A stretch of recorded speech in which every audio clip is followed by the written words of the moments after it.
Bom, o nosso grupo vai falar sobre os transtornos relacionados ao uso de substâncias psicoativas, agentes químicos, biológicos, radiológicos, nucleares e explosivos. Nosso grupo é composto pela Ana Luísa Viana, Giovana Machado, João Guilherme Praça, João Vitor Leal, Larissa Macedo e Luma Pestana. Eu vou dar início falando sobre o uso de substâncias psicoativas e como que isso influencia na força de trabalho da população em geral. Aqui nos nossos dados, a gente tem como referência os Estados Unidos, que tem uma das maiores indústrias trabalhistas do mundo e a maioria da população consome essas substâncias psicoativas. Dentre elas, nós temos mais de 42 milhões de pessoas que são alcoólicos sociais, mais de 11,5 milhões que são alcoólicos graves e mais de 13 milhões de consumidores de drogas ilícitas. Entre elas, as mais consumidas são a maconha e os analgésicos opioides. Desse sumo de pessoas, quase que 10 milhões de trabalhadores adultos, eles vão reunir critérios para diagnóstico de transtorno por uso de substâncias, que vai atrapalhar na força de trabalho deles. O transtorno de uso por substâncias ele causa absenteísmo, problemas de segurança, força de trabalho de baixa qualidade, atrito entre os colegas e encargos para a organização, além de problemas comportamentais, incluindo ausências não previstas, atitudes temerárias e irritabilidade, que criam atrito entre os consumidores de substâncias, supervisores e os clientes. De maneira geral, o uso de substâncias psicoativas ele vai causar esses problemas em relação ao trabalho. Dando continuidade, lidar com o uso excessivo de substâncias no ambiente de trabalho ele é um desafio para os médicos do trabalho que requer conhecimento específico sobre o diagnóstico e tratamento dos transtornos relacionados ao uso de substâncias psicoativas. A apresentação clínica, síndrome do uso excessivo de substâncias, conforme se apresenta no ambiente de trabalho, aspectos farmacológicos e legais acerca da confidencialidade com o paciente e a obrigação de reportar. Então, é um desafio para os médicos do trabalho que lidam com essas situações. Eles têm que estar bem atentos aos sinais que vão identificar uma pessoa trabalhista que faz o uso dessas substâncias e que precisa de um tratamento. Um ponto positivo é que o local de trabalho ele oferece vantagens de ser um ambiente propício a intervenções que podem resultar em prevenção primária de consumo excessivo de álcool e drogas. Tais programas têm o potencial de alcançar grande audiência e populações que de outra forma não recebiam programas preventivos e assim beneficiam tanto os empregados quanto os empregadores. Como você está ali no ambiente de trabalho, é mais fácil de você identificar uma pessoa que está passando por um transtorno por uso de substâncias psicoativas. Então, facilita o trabalho do médico do trabalho. Mas, de maneira geral, é um médico que deve ter conhecimento amplo espectro sobre a substância que está sendo utilizada, quais são suas manifestações clínicas e como que ele vai entrar com o diagnóstico. Dando continuidade, como que eu faço a avaliação do uso de substâncias? O transtorno por uso de substâncias psicoativas, geralmente ele é acompanhado por um declínio do funcionamento ocupacional e social, o que faz do ambiente de trabalho um bom local para observar essa queda do funcionamento do indivíduo e direcionar o trabalhador para o tratamento adequado. A avaliação clínica. Deve ser feita uma abordagem prática para avaliar se o indivíduo ele é dependente da substância e implica em investigar se o consumo ele é contínuo, a despeito das consequências negativas produzidas. Os adictos continuam a consumir bebidas alcoólicas em excesso, apesar dos problemas financeiros, profissionais, médicos ou sociais produzidos pela bebida. A avaliação de cada uma dessas áreas frequentemente irá revelar um padrão de uso contínuo, a despeito das consequências negativas.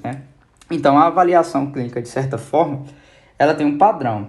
Primeiro, porque você está avaliando no ambiente de trabalho, então você consegue observar a queda da funcionalidade, as expressões dos sinais que indicam que a pessoa ela tem um transtorno por uso de substâncias psicoativas. Aí, para avaliar, para dar o critério diagnóstico, o médico do trabalho ele tem que estar atento a esses dois manuais, que é o DSM-4 e o DSM-5, que fazem uma tabela, e essa tabela ela vai marcando pontos dos critérios de gravidade da pessoa que tem esses transtornos.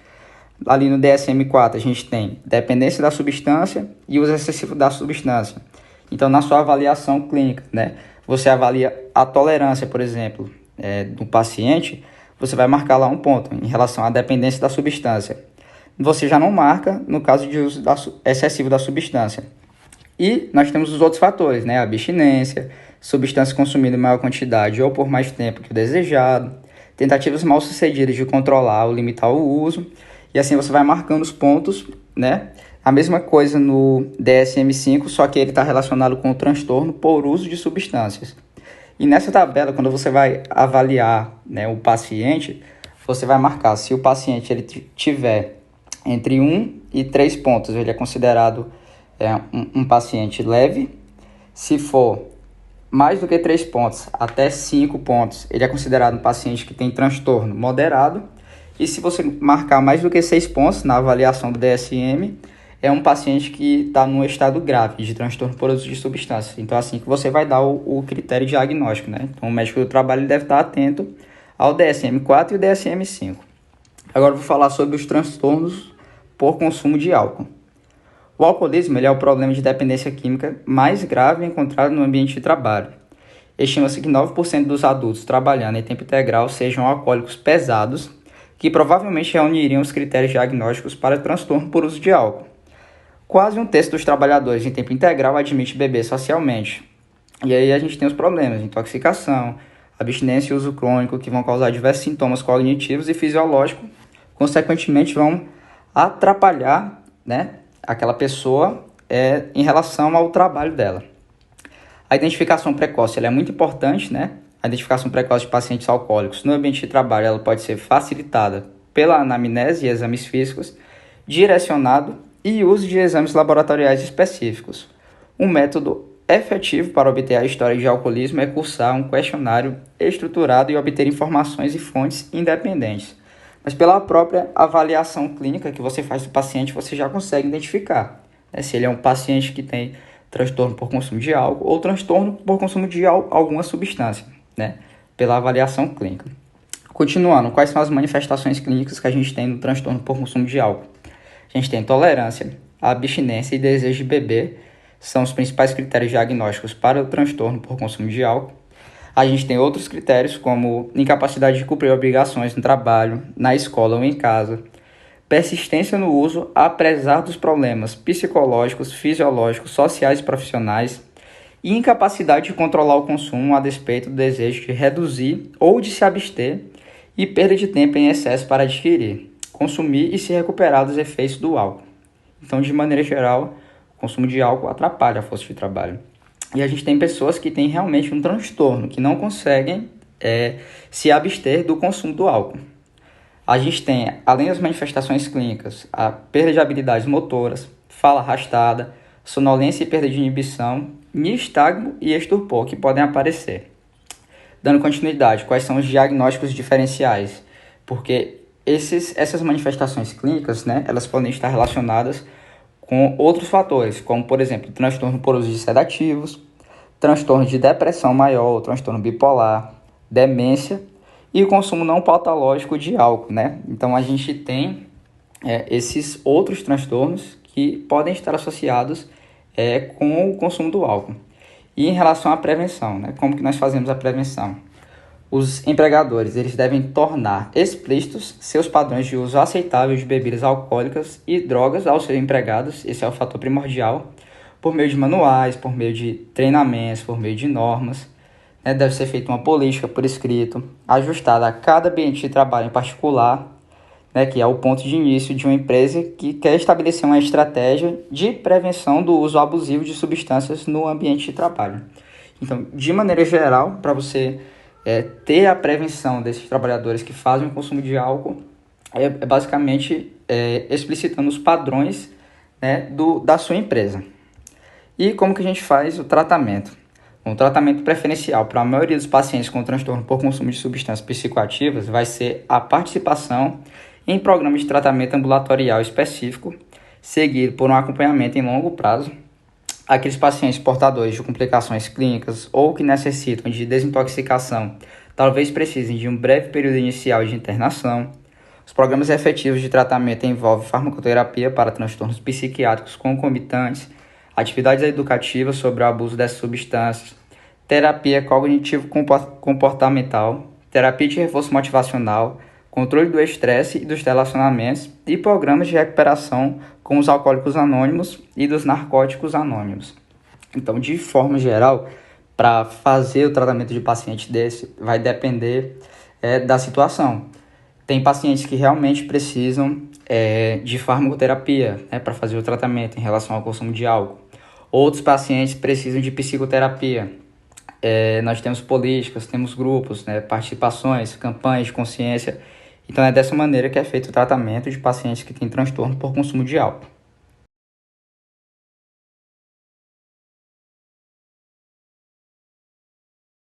Noite, quem tá falando é a Ana Luísa e eu vou falar agora sobre o transtorno por consumo de maconha.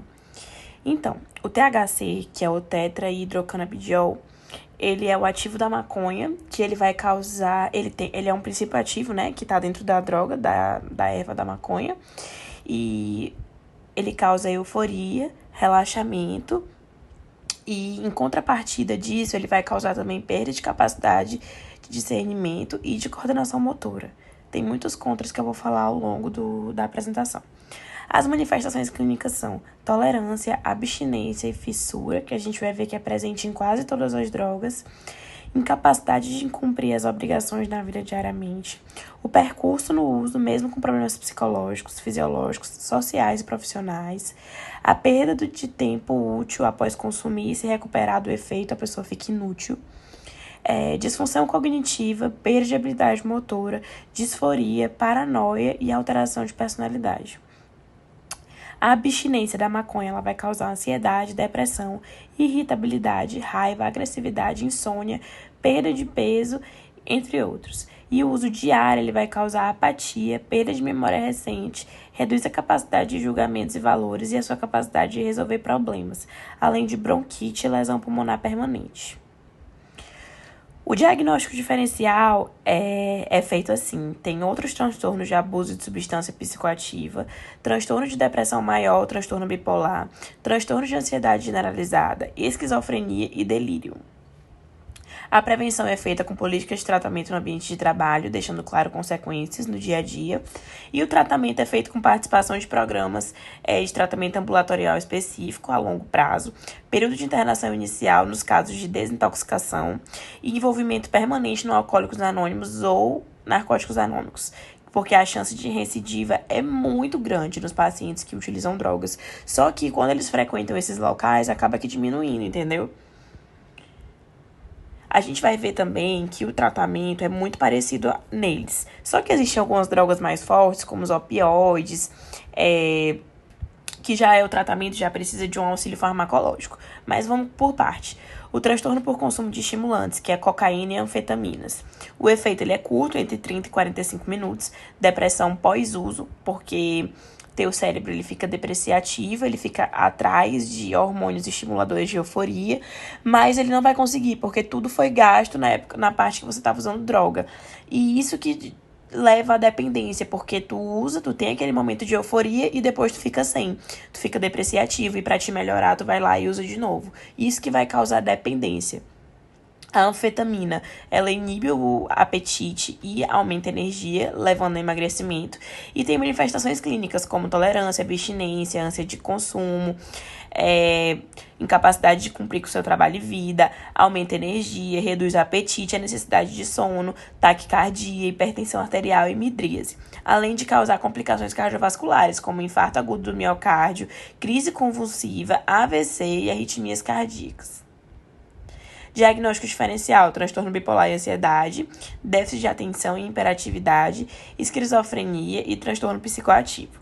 O tratamento é feito com participação de tratamento ambulatorial e acompanhamento a longo prazo, participação dos alcoólicos anônimos e narcóticos anônimos e tratamento com farmacoterapia. O transtorno por uso de opioides é o maior problema que a gente tem em crescimento atualmente. Nos Estados Unidos está crescendo exorbitantemente. Geralmente ele vai desenvolver o transtorno vício com a prescrição e seu tratamento médico, mas possui os que não têm correlação clínica, sabe, patológica, mas a grande maioria tem.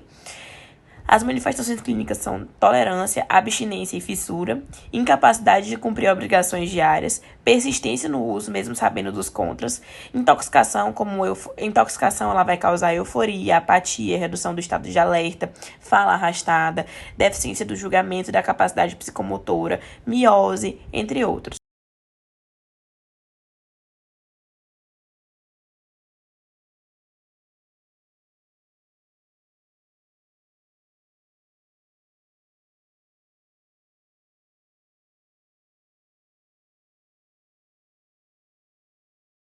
Agora eu vou falar sobre o transtorno por consumo de sedativos. Os mais usados são os benzodiazepínicos, que vão ser usados principalmente para ansiedade e insônia. Em geral, eles são medicamentos seguros, entretanto, eles podem causar disfunções cognitivas mesmo em doses terapêuticas. Quando a pessoa é intoxicada por esses medicamentos, o indivíduo ele pode ficar letárgico, excessivamente sedado e com problemas de coordenação. As manifestações clínicas vão ser a tolerância, abstinência e fissura pelo medicamento. Esses vão ser os principais critérios de diagnóstico. Também vai ter a incapacidade de cumprir obrigações diárias, persistência no uso apesar de problemas psicológicos, fisiológicos, sociais e profissionais. A intoxicação por sedativos causa labilidade de humor, perda da capacidade de julgamento e disfunção cognitiva, como já falei anteriormente, que pode ser uma hostilidade ou uma agressividade, a fala arrastada, a falta de coordenação e nistagmo. O diagnóstico diferencial vai ser o transtorno bipolar ou de ansiedade, distúrbios neurocognitivos e transtornos por consumo de álcool ou outra substância. O tratamento ele vai ter uma participação muito importante ambulatorial e acompanhamento a longo prazo. Também é preciso que a pessoa participe ou dos alcoólatras anônimos ou dos narcóticos anônimos. Além disso, também vai ter um tratamento com farmacoterapia. Agora eu vou falar sobre a reação empresarial ao uso de abusivo de substâncias. Se cumprirem determinadas etapas, as empresas estarão prontas a enfrentar os problemas de consumo abusivo de substâncias, caso isso ocorra. Entre os componentes necessários à resposta aos problemas com as drogas e álcool estão os testes para a detectação de drogas e programa de assistência ao funcionário e acesso à psiquiatria para exame de aptidão à função e encaminhamento para tratamento. O teste para drogas. Em sua maioria, os grandes empregadores privados requerem testes periódicos para álcool e drogas. O teste realizado no local de trabalho são particularmente importantes nas indústrias com alto risco para a saúde e segurança, como as de áreas de transporte e de manufatura pesada. O teste para as drogas normalmente são conduzidos nas seguintes situações: em novos funcionários onde assumiram os cargos, periodicamente em empregados escolhidos de forma aleatória, em funcionários específicos no contexto de episódios em comum, como um acidente de trabalho ou em caso de mudança súbita de comportamento. O método do teste. A urina é a amostra mais comumente usada para drogas ilícitas. Ela é uma das amostras menos invasivas e mais fáceis de analisar. O rastreamento com exame de urina, em geral, detecta o uso de drogas de 2 a 4 dias precedentes, mas álcool e drogas hidrossolúveis, como opioides e estimulantes, podem ser eliminados em até um dia. Enquanto uma amostra de urina pode provar evidência de uso recente, o teste positivo não necessariamente significa que o indivíduo estava incapacitado no momento do teste. O teste de sangue e de saliva mantém boa correlação na maior parte dos casos. As exceções são THC e benzodiazepínicos, detectáveis na saliva após o uso por um período bem mais curto do que no sangue. A principal diferença entre os dois é o fato da coleta de sangue ser um método mais invasivo para o rastreamento, enquanto a coleta de saliva é um dos menos invasivos. O teste de sangue e de saliva geralmente detecta o consumo de álcool ou de drogas nas últimas 24 horas a 48 horas, o que torna um indicador mais preciso de intoxicação aguda. A análise de amostra de cabelo mais usada para a detectação de uso de drogas do que de consumo de álcool, proporciona uma janela de detectação bem mais longa. Agora eu vou falar sobre o revisor médico oficial. Ao MRO cabe revisar os testes de urina com resultados positivos e também assegurar a cadeia de custódia de amostra, desde sua coleta até o laboratório.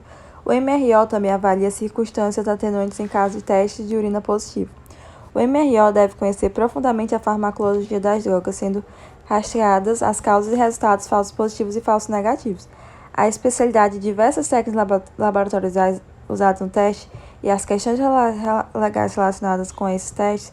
Tais questões legais incluem regulamentos federais para teste de drogas, processo legal e confidencialidade devida ao funcionário. O exame psiquiátrico para avaliar a aptidão para a função. Quando o comportamento do funcionário se torna perturbador, perigoso ou ameaçador, ele pode solicitar a um psiquiatra que realize um exame de aptidão à função para determinar se o funcionário está apto a realizar suas funções essenciais no trabalho de forma afetiva e segura. Quando se supõe que o funcionário está com grau de incapacidade e a empresa deve colocá-lo em licença administrativa médica e requerer diretamente um exame psiquiátrico de aptidão ao trabalho, ou solicitar a um psiquiatra profissional da EAP ou médico de trabalho que confirme essa necessidade. Aconteceu a Casa Branca, com as bombas, com a toxina ricina, na verdade, e com as bombas que explodiram em Boston, em 2013, né?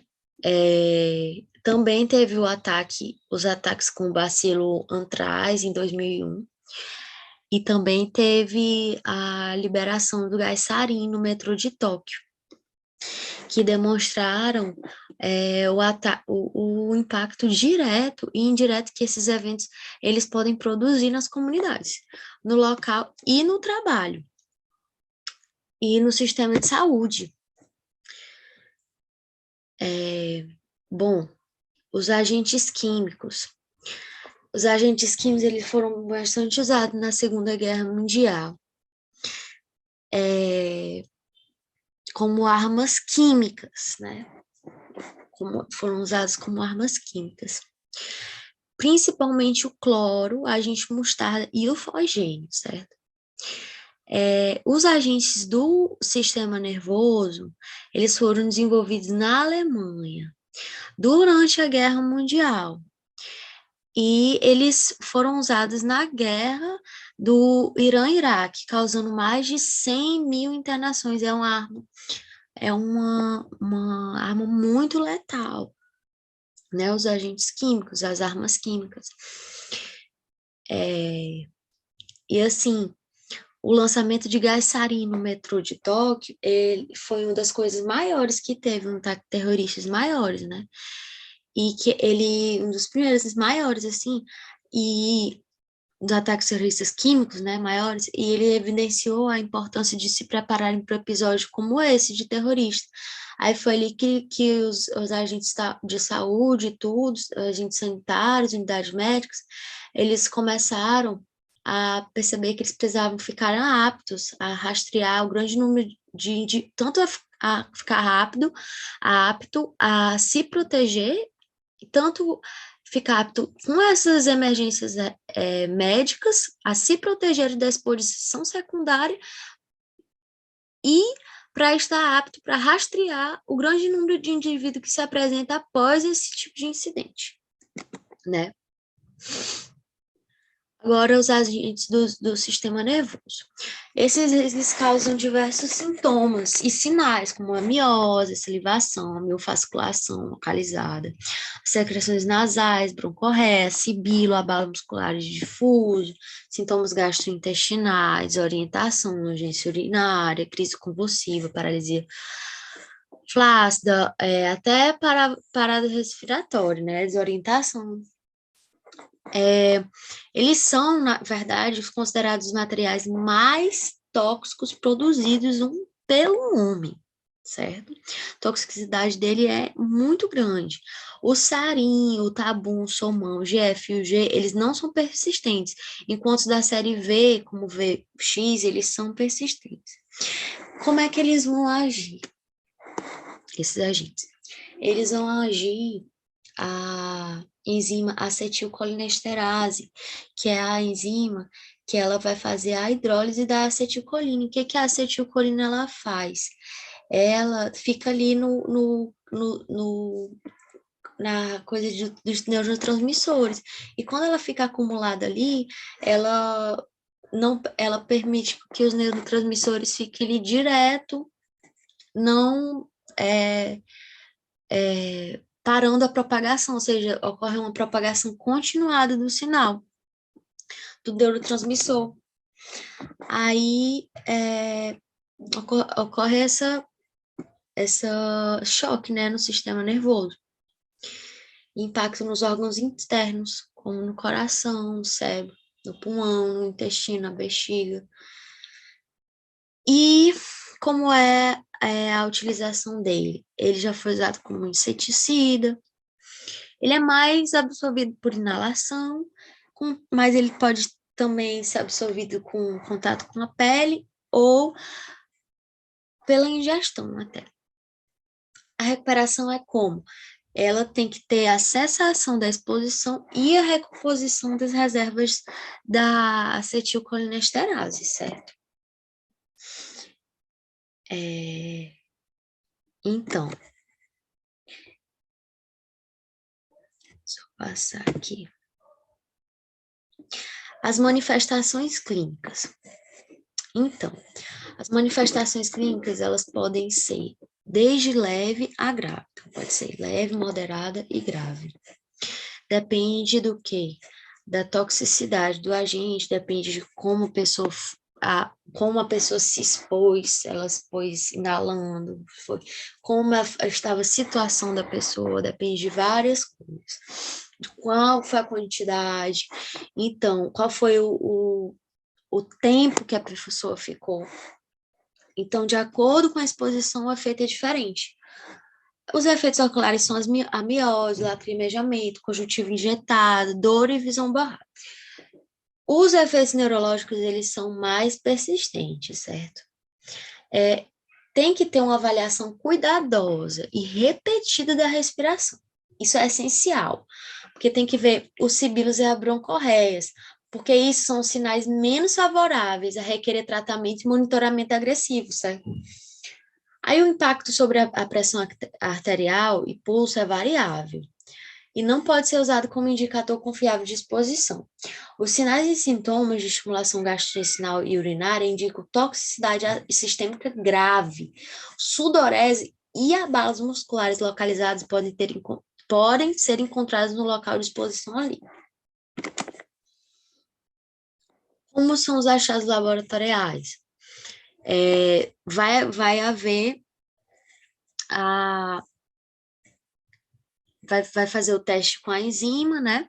Colinesterase eritrocitária, a gasometria arterial ou oximetria de pulso para avaliar a situação respiratória. Para fazer a prevenção, o que é que acontece? É importante que se faça a contenção do material, né, logo, porque é muito importante essa parte, para prevenir e a proteção adequada para as vias respiratórias e a pele. E os responsáveis, né, por toda essa contenção, eles devem usar máscara o tempo todo e aparato de proteção respiratória total, até que tenham certeza que as vítimas elas foram descontaminadas. E o tratamento e o prognóstico.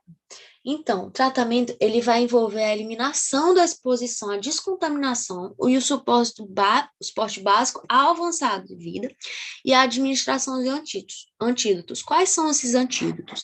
Atropina, pralidoxina e benzodiazepínico. Tudo isso tem um porquê. A atropina ela vai bloquear a acetilcolina nos seios muscarínicos, certo? Que leva à secura das secreções. E nos casos graves pode ser necessária grandes quantidades de atropina. A pralidoxina é usada para remover os agentes da acetilcolinesterase e restaurando a atividade enzimática normal. E os benzodiazepínicos, que é o diazepam, midazolam, eles são usados como os anticonvulsivantes, né? Claro. E esses medicamentos, eles também estão, como está no slide, eles estão disponíveis em auto-injeções para casos emergenciais. Depende da identificação rápida, descontaminação imediata e administração de antígenos imediata. Os casos leves a moderados, eles devem ter recuperação total. E os mais graves, eles podem ter sequelas neurológicas, certo?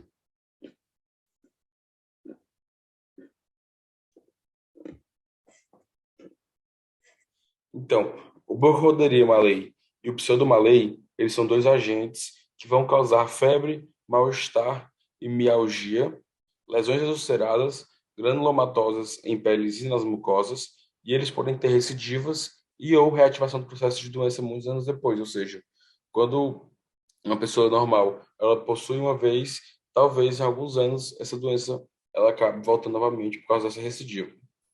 Vou falar agora sobre sinais e sintomas um pouco mais específicos de cada um dos dois agentes.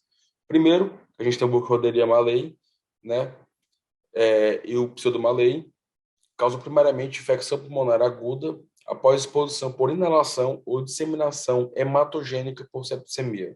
O quadro clínico de apresentação é inespecífico, com febre, tosse, dor torácica, hemoptise, taquipneia ou faringite. E o paciente ele pode se apresentar com uma forma mais crônica de infecção, com perda de peso, lesões cavitárias dos lobos superiores, hemoptise e infiltração pulmonar, quadro semelhante ao de outra doença, que é a tuberculose. Em relação aos achados laboratoriais desses dois agentes, a gente tem como resultado laboratorial a leucocitose específica. Entre os sinais da radiografia do tórax, né, a gente vai ter o infiltrado, cavitações e ou lesões miliares, e é possível também identificar abscessos na tomografia computadorizada, que a sigla é TC, e também na ultrassonografia. O diagnóstico definitivo ele requer o isolamento e identificação positiva do micro-organismo. A prevenção contra esses agentes é o uso de protetores respiratórios e para a pele, e o tratamento preferencial para antibioticoterapia oral é feito com sulfametazol mais trimetroprima, que são sulfas, com ou sem medicação adjuvante, que é a doxiciclina, né? Que é uma tetraciclina. Agora, vamos falar sobre outro agente, né? A peste, que é o Yersinia pestis. Ele vai causar aumento dos linfonodos na sua forma bubônica somente. Ele vai causar febre, tosse, pneumonia rapidamente progressiva, hemoptise, na sua forma pneumônica. Ele vai causar febres, calafrios, prostração, dor abdominal e choque na sua forma septicêmica. Então, a gente pode ver que a peste, que é a Yersinia pestis, ela vai possuir três formas: a forma bubônica, pneumônica e a septicêmica, né? Entre sinais e sintomas, na peste pneumônica, vai ter febre, cefaleia, fraqueza e pneumonia de evolução rápida. As símptomas elas vão evoluir com taquipneia, dor torácica, tosse produtiva e escarro líquido ou sanguinolento. E quando não tratada, a pneumonia ela vai evoluir por 2 a 4 dias, causando uma possível insuficiência respiratória, um choque e provavelmente uma morte, né, com o passar. Já a peste bubônica, ela vai ter uma febre de instalação súbita, cefaleia, calafrios, fraqueza e linfonodos aumentados e dolorosos, que são chamados de bubões, na região que drena o local da mordedura ou da exposição percutânea. Sem tratamento apropriado, o paciente pode evoluir com a sepse, né? E na peste septicêmica, o paciente vai ter febres, calafrios, prostração, dor abdominal, choque, sangramento na pele e em outros órgãos e pode levar rapidamente à morte. Pode ocorrer como um quadro de apresentação da peste ou pode ser secundária a formas bubônicas ou pneumônicas não tratadas. Entre os achados laboratoriais da peste, né, os resultados dos testes laboratoriais mantêm relação com a natureza e a gravidade da doença. É possível identificar em cocobacilo, gram-negativo, na coloração pelo gram, de escarro, ou de aspirado, de bubão. A coloração de Wasson vai revelar um bacilo de cor azul, clara com corpúsculos polares azuis, escuros. O diagnóstico definitivo é feito com isolamento do micro-organismo em cultura de sangue, não em cultura de sangue, escarro ou aspirado de bufão. E a prevenção da peste, não há vacina contra essa peste, ela é essencial o uso de equipamentos de proteção individual quando se trabalha com micro-organismo em laboratório. E o tratamento são utilizados antibióticos de amplo espectro nas primeiras 24 horas desde a interação dos sintomas, e a streptomicina tem uma aprovação do FDA para o tratamento da peste. Aí agora eu vou falar sobre a tularemia pela Francisella tularensis. Os fundamentos do diagnóstico desse agente, a gente vai ter lesões ulcerativas na pele, linfadenopatia, a forma úlceroglandular, febre, prostração na forma tifoide, pneumonite subclínica. Entre os sinais e sintomas, na úlcera glandular é a forma mais comum da doença, e a gente vai ter uma lesão ulcerativa acompanhada por linfadenopatia regional e sintomas sistêmicos. E o paciente com tularemia tifoide vai se apresentar com febre, calafrios e mialgias e prostração. Entre os achados laboratoriais, a gente vai ter uma contagem de leucócitos, que pode estar normal ou pode estar aumentada, e mais tarde, no curso da doença, é possível encontrar linfocitose. O raio-x, a radiografia do tórax, ela pode revelar pneumonite. Não obstante, também é possível haver consolidação lobar e adenopatia hilar. O diagnóstico, ele depende do isolamento do organismo, no sangue ou de lesões. Em relação à prevenção, o trabalho em laboratórios com cultura ou materiais contaminados, ela tem que ser feita usando práticas de contenção e biossegurança nível 3. Em relação ao tratamento, na tularemia é suscetível a aminoglicosídeos e outros antibióticos. A streptomicina ou gentamicina são opções preferenciais para tratar a doença clínica, e a doxiciclina ou ciprofloxacino podem ser usados para profilaxia pós-exposição. Falando agora sobre a toxina botulínica, nos fundamentos do diagnóstico a gente vai ter fraqueza, lassidão e tontura seguidas por paralisia descendente, diplopia, disfagia, perda de força no pescoço, dificuldade respiratória seguida por paralisia e paralisia motora total. Nos sinais e sintomas, a gente vai ter a fraqueza, a lassidão e tontura, que são as queixas iniciais. Outros sintomas que a gente pode ter é a visão dupla, dificuldade de deglutição, dilatação pupilar e secura da língua. Raramente a gente pode ter febre, observar a febre, e à medida que a doença evolui, os músculos eles vão se enfraquecendo, levando à paralisia respiratória, à obstrução das vias respiratórias e ao óbito. Nos achados laboratoriais, o diagnóstico de botulismo é clínico, não tem achados laboratoriais específicos nessa doença. A prevenção. Em pesquisa com manuseio de toxina botulínica, elas têm que ser conduzidas por uma equipe treinada em instalação de classe 2, com biossegurança nível 2 ou 3. E em relação ao tratamento, os casos graves eles vão requerer uma ventilação assistida por longo período, além do suporte sistêmico. Falando agora sobre a ricina, nos fundamentos do diagnóstico, a gente vai ter traqueobronquite, pneumonite, edema pulmonar, distúrbios gastrointestinais, como náuseas, vômitos, hemorragia, hepatotoxicidade. Vai ter também toxicidade sistêmica, que vai atingir fígado, rins, medula óssea e coração. Nos sinais e sintomas, a gente vai ter a toxicidade, sintomas, instalação e evolução, eles vão depender da dose e da via de exposição. Depois da inalação, os sintomas eles surgem entre 4 a 8 horas e o primeiro sistema orgânico afetado vai ser o respiratório. Entre os sintomas, a gente tem a taquipneia, tem a tosse e a constricção torácica, além de outros sintomas sistêmicos. A ingestão de ricina, ela pode causar sintomas localizados, como desconforto gastrointestinal, mas geralmente resulta em sintomas tardios, como náuseas, vômitos, diarreia, sangramentos gastrointestinais.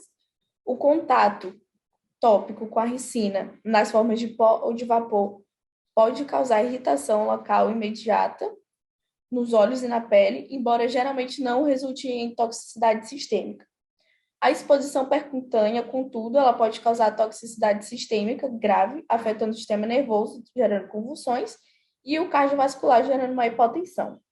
Em relação aos achados laboratoriais, a gente vai ter uma leucocitose com contagens que chegam a 5 vezes do valor normal, e há testes disponíveis para confirmar a presença de toxina ricina em tecidos biológicos. A prevenção. As práticas dos manuais de segurança, os equipamentos de contenção e as instalações adequadas são recomendadas para o trabalho com ricina. Roupas de laboratório, luva e máscaras de respiração devem ser utilizadas se houver qualquer possibilidade de criação de um aerossol da toxina. Em relação ao tratamento, não tem vacinas nem antídotos disponíveis para prevenir ou tratar a intoxicação por ricina. As opções disponíveis são identificação rápida da toxina, descontaminação e tratamento médico de suporte. Se houver contato com os olhos ou pele, aí deve-se proceder à irrigação imediata com volumes abundantes de água.